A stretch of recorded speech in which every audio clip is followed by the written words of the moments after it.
இன்று நாம் காண இருப்பது சுவாமி மலை முருகன் கோவில் வரலாறு பற்றி அறிவோம். அன்பர்களே, வாருங்கள்.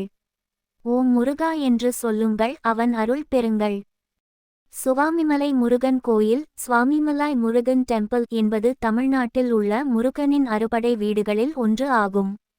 இது திருவையாறு அருகே தஞ்சாவூர் மாவட்டத்தில் அமைந்துள்ளது. இக்கோவில் முருகனுக்கு ஞானம் அருளிய தலம் என பெயர் பெற்றது. ஓம் சுவாமிமலை கோயில் வரலாறு. வரலாற்று பின்னணி. திறந்த புத்தகம். முதலில் புராண கதைகள் என்ன சொல்லப்பட்டுள்ளது.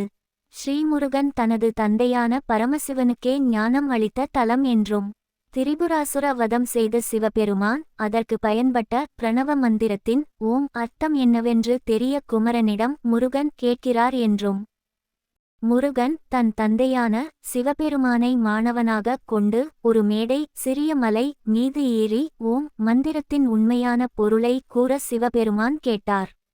இதனால் தான் இத்தலம் சுவாமி கூட்டல் மலை எனப்பட்டது. ஏனெனில் இங்கு சாமி ஆசான் ஆனார், தந்தை தான் சீடனானார்.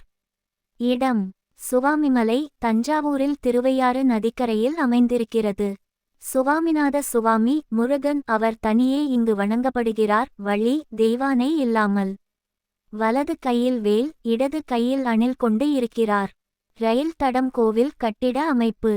சுமார் 60 படிகள் கொண்ட மலை மீது கோயில் அமைந்துள்ளது. படிகள் ஐம்புலன்களின் அடக்கத்தை குறிக்கின்றன. வழிபாட்டு முறைகள்.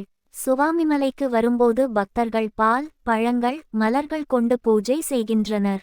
குழந்தைகளின் கல்விக்காக சிறப்பு அர்ச்சனை மற்றும் ஓம் சரவணபவா ஜபம் செய்யப்படுகின்றது. சிலர் விரதமாக மலை ஏறி தரிசனம் செய்கின்றனர். சுவாமிமலை முருகன் கோயில் என்பது ஞானத்துக்குரிய புனித தலம். பக்தி, விழிப்புணர்வு, உளத்தூய்மை ஆகியவற்றுக்கான நிலையம்.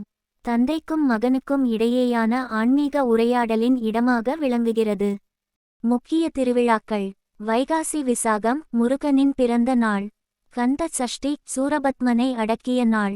தீபத் திருநாள் கார்த்திகை ஒளியின் திருநாள். பங்குனி உத்திரம் வள்ளி தெய்வானையின் திருமண நாளாகும். வழிபாடு செய்யும் முறை. முதலில் விநாயகரை வணங்க வேண்டும். பிறகு மலைப்படிகளை ஏறி ஓம் சரவணபவா என்று ஜெபித்துக்கொண்டு செல்வது நன்றாகும். முருகனை பால், பழங்கள், புஷ்பங்கள், வேப்பிலை, வேல் அலங்காரம் ஆகியவற்றுடன் பூஜை செய்யலாம். சிறப்பு அர்ச்சனை, அபிஷேகம் செய்து நிவேதனம் அளிக்கலாம்.